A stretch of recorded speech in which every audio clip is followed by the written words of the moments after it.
नमस्कार, your money में आप सभी का स्वागत है। मैं हूं सुमित। योर मनी, जहां पर हम बातचीत करते हैं आपके सवालों को लेकर, आपके पर्सनल फाइनेंस से जुड़े हुए हर उस सवाल पर जिसके जरिए आप अपने निवेश को और बेहतर बना सकते हैं और ज्यादा सुचारू रूप से अपनी प्लानिंग कर सकते हैं। और अगर आपका कोई फंड अटक गया है, आप उसे बदलना चाहते हैं, प्लान तरीके से आगे बढ़ना चाहते हैं, तो इन सब पर भी हम बातचीत करते रहते हैं। अलग अलग जानकार हमारे साथ जुड़ते रहते हैं और आपके सवालों के जवाब हम उनसे दिलवाते रहते हैं। साथ ही साथ कुछ रैंडम टॉपिक से भी हम आपसे बातचीत करते हैं। लेकिन अगर आपका भी कोई सवाल है और आप भी इस कार्यक्रम का हिस्सा बनना चाह रहे हैं, तो आपके पास अलग अलग माध्यम आप स्क्रीन पर देख ही पा रहे हैं। आप आस्क आवाज योर मनी हैशटैग का इस्तेमाल करके इस कार्यक्रम का हिस्सा बन सकते हैं। आप ईमेल कर सकते हैं yourmoney@nw18.com पर, और साथ ही साथ आप व्हाट्सएप कर सकते हैं 7045220000 पर, और इसके जरिए भी इस कार्यक्रम का हिस्सा बन सकते हैं। सीधे सीधे हमसे जुड़ सकते हैं, अपना सवाल पूछ सकते हैं। आज हमारे साथ बातचीत करने के लिए एक्सिस सिक्योरिटीज के ऑनलाइन बिजनेस के हेड समीर शाह सर मौजूद हैं। उनसे हम बातचीत करेंगे आपके सवालों पर, और साथ ही साथ रैंडमली हम अलग अलग टॉपिक्स के ऊपर भी चर्चा करते रहेंगे। हमारे पहले दर्शक आज जर्मनी से मौजूद हैं, यश साहब हैं। यश जी नमस्कार, क्या सवाल है आपका? नमस्ते सर जी, मैंने ऑलरेडी मेरा पोर्टफोलियो भेजा है। तो फंड थोड़ा बड़ा है, मतलब बहुत ज्यादा फंड है मुझे लग रहा है। मैं आपका प्रोग्राम फॉलो करता हूँ हमेशा, तो मुझे लगता है कि with advice I could do even better. Yash sir, मेरे 2-3 सवाल है। पहले तो आप जर्मनी से बोल रहे हैं, अभी आप अपना टाइम कैसे मैनेज करते हैं? हमारे शो में और अदरवाइज आपके टाइम और हमारे टाइम में अंतर है, तो आप कैसे इसको मैनेज करते हैं इंडियन मार्केट से और हमारे शो से?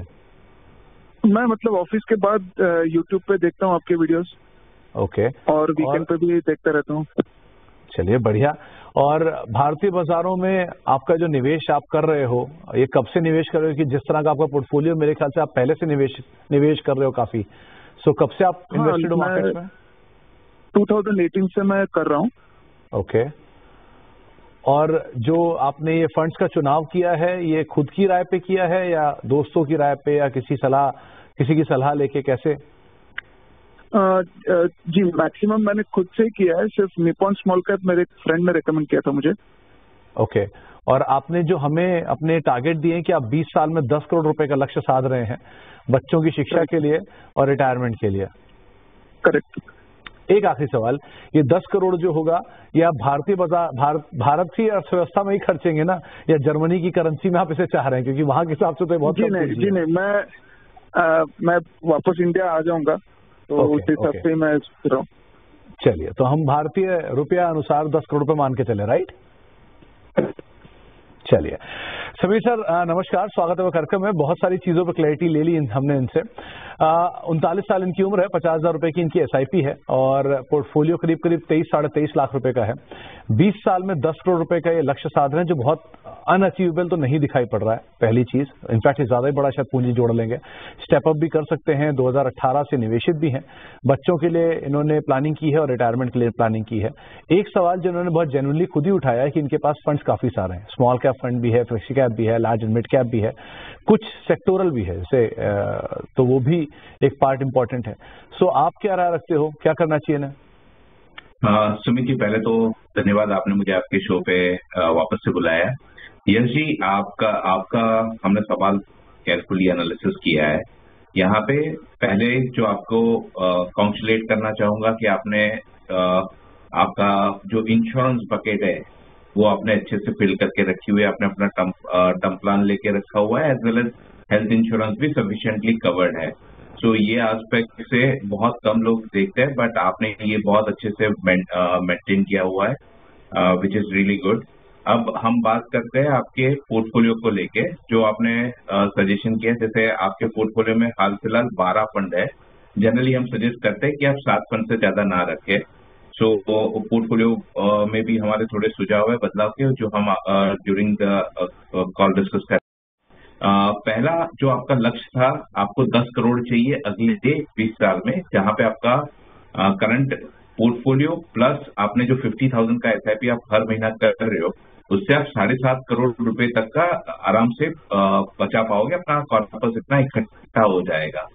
अब अगर आपको 10 करोड़ इकट्ठा करना है अगले 20 साल में, तो यहाँ पे आपके पास 2 ऑप्शन रहेंगे। ऑप्शन 1, आप अपना SIP अमाउंट जो अभी 50,000 चल रहा है वो बढ़ा के अगर हम 75,000 अभी कर सकते हैं, तो आप आराम से अगले 20 साल में 10 करोड़ का लक्ष्य हासिल कर पाओगे। और दूसरा ऑप्शन ये है, आपका जो करंट SIP अमाउंट 50,000 चल रहा है वो चलते रहने दें, और हर साल अपने SIP को 10% से इंक्रीज करेंगे तो भी आप अपना लक्ष्य आराम से हासिल कर पाएंगे। तो ये अमाउंट बड़ा और नामुमकिन नहीं है, आप आराम से अचीव कर पाओगे क्योंकि 20 साल की आपके पास अवधि है। अब बात करते हैं आपके पोर्टफोलियो की। तो पोर्टफोलियो में यश जी आपने 2 पैसिव फंड लिए हुए हैं। ये पैसिव फंड जनरली हम सजेस्ट करते हैं जब आप अपने गोल के करीब आते हो तब एक्टिव में से पैसिव फंड में मूव होना चाहिए। आज की डेट में आपके पास निप्पॉन इंडिया 50 और Nippon mid cap index fund है जो पैसिव फंड कंसीडर करते हैं, जिनका रिटर्न आपके ओवरऑल पोर्टफोलियो को थोड़ा कम कर सकता है। तो हाल फिलहाल हमारा सजेशन ये रहेगा कि अगर आपको पैसिव फंड अपना रिस्क आपको कंजर्वेटिव नहीं रहना, थोड़ा अग्रेसिव होना है, तो सजेशन ये रहेगा उसमें से निकल के आप जैसे इंडेक्स फंड है तो लार्ज कैप में, और मिड कैप फंड है तो आपके मिड कैप के फंड में आप उसको शिफ्ट कर सकते हैं। दूसरा एक सजेशन ये है पोर्टफोलियो में, वो है मिराई एसेट लार्ज कैप का आपका जो 6,500 का SIP चल रहा है, वो अगर आप Motilal Oswal large and mid cap fund में शिफ्ट करें तो रिटर्न बेहतर हो सकते हैं। आपके पोर्टफोलियो में 2 ब्लू चिप फंड है, एक है ICICI प्रूडेंशियल और दूसरा SBI का। सजेशन ये रहेगा कि 2 लार्ज कैप रखने से ओवर डाइवर्सिफिकेशन होता है। ऐसे आपके पोर्टफोलियो में 12 स्कीम है, तो ये एक सुझाव रहेगा कि आप उसको मर्ज करके एक कर दें। और दूसरा आपके पास 2 मिड कैप फंड है, एक कोटक इमर्जिंग का है और एक एडलवाइज का है। तो यहाँ पे भी सुझाव ये रहेगा कि कोटक इमर्जिंग को आप एडलवाइज के साथ मर्ज कर दें। और आपके पोर्टफोलियो में एक स्कीम सेक्टोरियल है, वो है HDFC डिफेंस फंड। आप उसको क्लोजली मॉनिटर करें, और जैसे हम सेक्टोरियल फंड में ऑलवेज कहते हैं कि एंट्री इजी है बट एग्जिट के लिए स्ट्रेटेजी होनी चाहिए। तो एग्जिट की स्ट्रेटेजी आपको डिफाइन करनी होगी। आप जब उसका डिजायर रिटर्न उसके अंदर से आ जाए तो आप उसमें से मूव करके लार्ज पैसिव फंड में पैसिव कोई भी फंड में उसका एक्सपोजर ले सकते हैं। तो यश साहब, आपको एक डिटेल राय समीर सर ने दी है, आप उसके हिसाब से अपनी रणनीति बना सकते हैं, कहाँ कहाँ पर आप निकलना है, कितना कितना आपको फंड रखना है, और वैसे भी आपका गोल इजीली अचीव हो सकता है, बट थोड़े से बदलाव फिर भी जरूरी है, तो आप उनको फॉलो कर सकते हैं। अब हम इंद्र कुमार जी से बातचीत कर लेते हैं। हमारे साथ बातचीत करने के लिए मौजूद है यमुनानगर से कुमार साहब। नमस्कार, क्या सवाल है आपका? नमस्कार सर। नमस्कार कुमार साहब। मेरा सर मेरे 5 फंड है जिनमें मैंने ये इन्वेस्ट किया हुआ है 4-5 साल से। ओके। तो ये इसके अंदर मेरा जो पोर्टफोलियो की वैल्यू भी 5,67,000 के समथिंग है। तो मुझे एक तो चाहिए कि मैं इन फंड में बना रहूं, और मेरा टारगेट है 12 से 15 साल के करीब करना है बच्चों की पढ़ाई के लिए। और मुझे 5,000 और इन्वेस्ट करना है, तो उसके लिए मुझे फंड एडवाइस करवाइए। तो 5,000 आप पर मंथ इन्वेस्ट करेंगे, एक बार में इन्वेस्ट करेंगे, या इन एग्जिस्टिंग में निवेश करेंगे, या नया निवेश करेंगे? 5,000 की और सिर्फ इसी में ऐड करनी है, या फिर मुझे नए फंड कुछ और करने हैं? अच्छा इंद्र सर, एक चीज आपसे मैं और पूछना चाहूंगा, क्या ऐसी पॉसिबिलिटी है कि आप अभी 5,000 का निवेश ना करके हर साल थोड़ा थोड़ा निवेश बढ़ाते चले जाएं? ऐसी पॉसिबिलिटी होगी क्या? हाँ, ऐसा भी कर सकते हैं, ऐसा भी कर सकते हैं। चलिए, क्योंकि वो ज्यादा आपको कारगर रहेगा आपके लिए। फिर भी समीर सर, 5 फंड्स इन्होंने आपको बताए हैं, फ्लेक्सी कैप है, ब्लू चिप फंड्स हैं, स्मॉल कैप है, लो इक्विटी PE फंड है। सो फंड सिलेक्शन इनके सारे बेहतर दिख रहे हैं जो इन्होंने ऑप्ट कर रखे हैं। 5,000 रुपए की SIP है, 5.5 लाख का कॉर्पस है, 12 साल का नजरिया है। ये 5,000 रुपए की SIP बढ़ा भी सकते हैं अभी, या स्टेप अप SIP भी गोइंग फॉरवर्ड कर सकते हैं। आप क्या सजेस्ट करोगे, क्या करें? इंद्र कुमार जी को हमारा पहला सजेशन ये रहेगा कि जो आप 5,000 की अभी SIP कर रहे हो, वो अगर आप अगले 12-13 साल अगर जो आपका 12 साल का निवेश लक्ष्य रखा है, और करंट पोर्टफोलियो जो आपका 5,38,000 है, अगर हम वो एक्यूमुलेट करके ग्रो करते हैं अगले 12 साल में, तो करीबन 40 लाख का आपका AUM इकट्ठा हो जाएगा। और आपने जो अभी आपने बताया कि आप एडिशनल 5,000 करोगे तो ये अमाउंट बढ़ के 55 लाख के करीब पहुंच जाएगी। अब हमने आपका पोर्टफोलियो में थोड़े सुझाव ये है, जैसे आपके पोर्टफोलियो में एक कोटक फ्लेक्सी कैप फंड है, जिसको हम सजेस्ट करेंगे कि आप वो SIP HDFC flexi cap fund के साथ रिप्लेस करें। और एसबीआई ब्लू चिप को आप रिप्लेस करें Nippon India large cap fund के साथ। ये दो हमारे बदलाव के सुझाव है। ऐसे पोर्टफोलियो ठीक है, बट ये दो चीज का सुझाव है। दूसरा, आपने बोला 5,000 का एडिशनल एसआईपी करना है। यहाँ पे हमारा सजेशन ये रहेगा कि आप 5,000 में से अभी आपका ब्लू चिप में सिर्फ 1,000 रुपये जा रहा है, तो वहां पे बढ़ा के वो 2,500 कर दें, तो 1,500 रुपये वहां डालें और बाकी के 3,500 है, उसमें से एक आप फंड ऐड करें। वो है जैसे आपका फ्लेक्सी फंड हमें यहाँ पे सजेशन दिया हुआ है HDFC फ्लेक्सी, वहां पे आप 1,500 रुपये और बढ़ा दें तो आपका निवेश हो जाएगा वहां पे लगभग 3,500 रुपये का। ये दो हुए तो आपका लगभग कंसिडर करो 3,000 रुपये हो गया। बाकी के 2,000 के लिए आप एक mid cap fund Motilal Oswal mid cap fund एक ऐड कर ले, बाकी पोर्टफोलियो ठीक है। तो इंद्र जी, काफी सारी चेंजेस की बातचीत आपको बताई है समीर सर ने। आप अकॉर्डिंगली यहाँ पर चेंज कर सकते हैं, अपनी रणनीति बना सकते हैं, लेकिन मोर और लेस आप सही राह पर हैं तो उसी को आप कंटिन्यू कर सकते हैं। अब पटियाला चलते हैं, वहां पर हमारे साथ मनदीप सिंह साहब मौजूद हैं। सिंह साहब नमस्कार, क्या सवाल है आपका? नमस्कार सर। नमस्कार सिंह साहब। मैंने तो ये पूछना है, मैंने अब ले लिए हैं। अभी पहले आपको क्वेश्चन भेजा था कि मेरे पास 3 फंड है, अभी मेरे पास 5 ले लिए। एसबीआई ब्लू चिप है, पराग पारिक फ्लेक्सी कैप है, Motilal Oswal mid cap, Quant multi asset fund और Nippon India small cap fund. ये इसमें 3-3 हजार की मंथली टिप अभी शुरू की है। ओके, तो आपने जी हमें जो भेजा था कि आपने 3 फंड्स में आपकी 3-3 हजार की एसआईपी थी, अब 5 फंड में आपकी 3-3 हजार रुपए की एसआईपी है, राइट? हाँ जी, HDFC फ्लेक्सी कैप को बदल के मैंने पराग पारिक शुरू कर लिया है अभी। ओके, तो मुझे एक बात आपसे पूछनी थी सिंह साहब, आपने एक ही महीने के अंदर 5 एसआईपी शुरू कर दी और अभी महीने का आधा महीना भी नहीं हुआ है, सो इतनी जल्दबाजी में क्यों आप लगातार एसआईपी बढ़ाए चले जा रहे हैं या फिर नया निवेश करते चले जा रहे हैं? आप थोड़ा और समय भी दे सकते थे इसे over a period of time, ऐसा कुछ जल्दबाजी क्यों? जल्दबाजी ऐसे भी पहले ही लेट हो गए। अरे सर, कोई लेट नहीं होता, मार्केट हमेशा रहता है और जब शुरुआत करना इम्पोर्टेंट है, लंबी अवधि के लिए बने रहना इम्पोर्टेंट है। आप शुरुआत लेट करें या जल्दी करें तो बात की बात है। खैर, आपका जो अब नजरिया है वो कितने साल का? 15 साल का? 15 से 20 साल का जी। चलिए, बहुत बढ़िया। तो समीर सर, इनके सवाल में थोड़ा सा बदलाव है। पहले इन्होंने जो हमें सवाल भेजा था उसमें 3 एसआईपी इन्होंने शुरू की थी, 9,000 रुपए उसमें बैठ रहा था। अब इनकी 5 एसआईपी शुरू हो चुकी है, 15,000 रुपए उसमें बैठ रहा है। इन्होंने इसी महीने निवेश की शुरुआत की है, 15 साल का इनका गोल है। सो अब जो 6,000 की अतिरिक्त एसआईपी थी वो ऑलरेडी शुरू कर चुके हैं, तो वो पार्ट तो हटा देते हैं। लेकिन ये पोर्टफोलियो में मतलब इनके दोनों फंड्स में 3-3 हजार की एसआईपी कर रहे हैं और 2 नाम इन्होंने बता दिया है। HDFC फ्लेक्सी कैप को पराग पारिक से इन्होंने रिप्लेस कर लिया है, Motilal Oswal, Nippon India small cap और बाकी 2 फंड्स इन्होंने बताए हैं। आप क्या राय रखते हैं? सुमित जी, मेरे को सिर्फ उन्होंने जो दो नई एसआईपी स्टार्ट करी है उसका डिटेल मिल जाता। जैसे उन्होंने एक HDFC को पराग पारिक से रिप्लेस कर दिया, निपॉन इंडिया का स्मॉल कैप है और मोतीलाल ओसवाल का मिड कैप, ये 3 डिटेल है। बाकी 2 कौन से फंड उन्होंने ऐड करे? मनदीप सर, आप सुन पा रहे हो तो नए फंड्स के नाम बता सकते हैं आप? एसबीआई ब्लू चिप थे, Quant multi asset fund. Okay, SBI blue chip और Quant multi asset. Sir, fund तो सारे बढ़िया चुने हैं इन्होंने। आप क्या राय रखते हो बाकी? अब सुमित जी, फंड का सिलेक्शन बहुत सही है, यहाँ पे फंड में कोई बदलाव करने की जरूरत नहीं है। इन्होंने पराग पारिक को HDFC फ्लेक्सी कैप को पराग पारिक से फ्लिप करके एक अच्छा काम ये किया, इससे उनको इंटरनेशनल इन्वेस्टमेंट का भी एक्सपोजर मिल जाएगा। तो फंड सिलेक्शन बहुत सही है, कोई बदलाव की जरूरत नहीं है।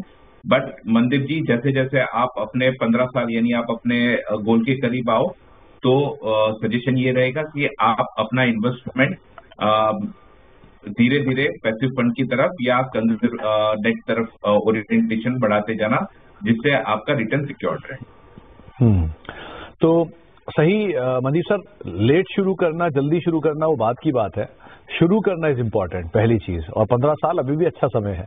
दूसरा, जो समीर सर आपको राय दे रहे हैं कि जैसे जैसे आप 15 साल के करीब पहुंचते जाएं वैसे वैसे आप एक बार रिव्यू लेते जाएं समय समय पर कि कैसे कैसे बदलाव करना है। और दूसरा, आप अपना जो असेट इक्विटी में ज्यादा निवेश है उसको डेट की तरफ जाते जाएं ताकि आपका थोड़ा पैसा सेफ साइड पर होता चले। आगे भी इसमें बात करेंगे। अभी एक ब्रेक का वक्त हो गया, ब्रेक के बाद लौटेंगे, कुछ और दर्शक भी उनसे बातचीत करेंगे, साथ ही साथ समीर सर बने रहेंगे, उनसे भी हम चर्चा करते रहेंगे।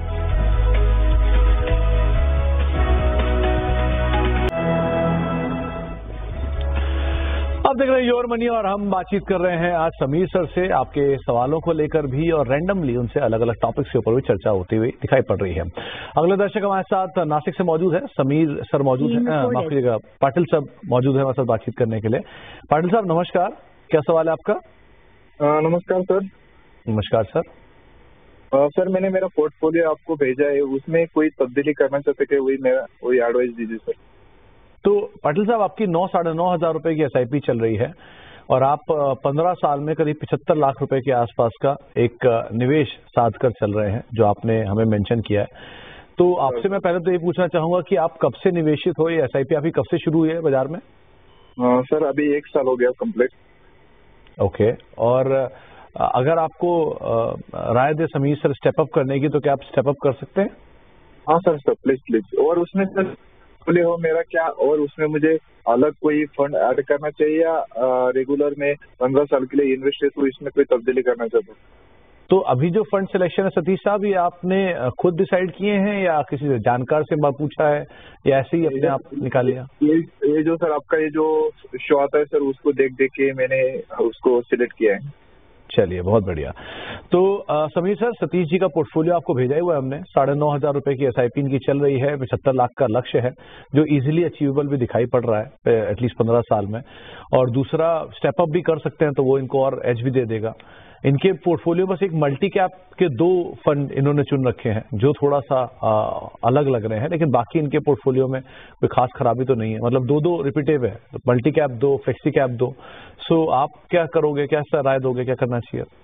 तो सुमित जी, सतीश जी को पहला उनका जो क्वेश्चन था कि उनको 75 लाख रुपया अगले 15 साल में इकट्ठा करना है।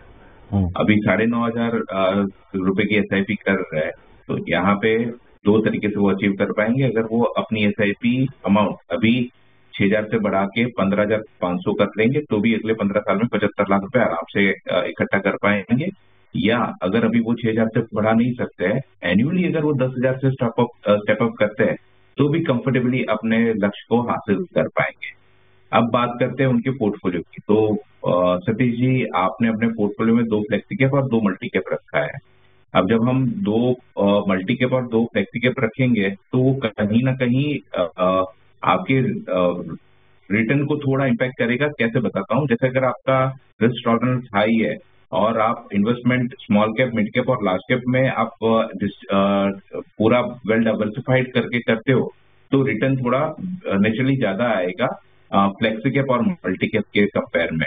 और अगर आप देखो अपने पोर्टफोलियो में, तो कॉन्ट्रा 2 फ्लेक्सी और 2 मल्टी कैप, तो ये फ्लेक्सी कैप और multi cap largely same theme पे काम करते हैं। फ्लेक्सी कैप में सिर्फ फंड मैनेजर के पास ऑप्शन रहता है, लार्ज कैप, मिड कैप और स्मॉल कैप में एलोकेशन ऊपर नीचे करने का, जबकि मल्टी कैप में प्री डिफाइन होता है, उसको वो फॉलो करना होता है।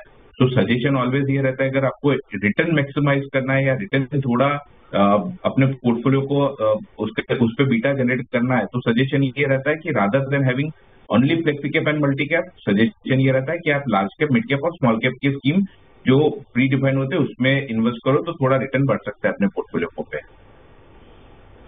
तो सतीश सर, आपको राय दी गई है और उसके हिसाब से आप फेरबदल कर सकते हैं। थोड़ा स्टेप अप करने की जरूरत है, लेकिन आप इसको अगर विद टाइम भी करेंगे, तो भी आप अपना गोल शायद अचीव करते हुए दिखाई पड़ेंगे। समीर सर, आपके तरफ से जाने से पहले टॉप 4 फंड्स। सुमित जी, पहला फंड रहेगा निपॉन इंडिया का large cap fund, Motilal Oswal का mid cap fund, Franklin India का फ्लेक्सी कैप फंड और बंधन का स्मॉल कैप फंड। तो 4 अलग अलग एएमसीज के 4 अलग अलग तरह के फंड। निपॉन का large cap fund, Motilal Oswal का mid cap fund, Franklin India का फ्लेक्सी कैप फंड और बंधन का स्मॉल कैप फंड। इनके साथ आप नए निवेश की शुरुआत कर सकते हैं। हर बार की तरह बहुत बहुत शुक्रिया समीर सर हमारे साथ आज मौजूद रहने के लिए, दर्शकों के सवालों के जवाब देने के लिए और साथ साथ रैंडमली अलग अलग टॉपिक्स पर हमसे बातचीत करने के लिए भी बहुत बहुत शुक्रिया। फिलहाल अब योर मनी को यही समेटेंगे। एक ब्रेक का वक्त है और ब्रेक के उस पार खबरों का सिलसिला बना रहेगा CNBC आवाज पर। नमस्कार।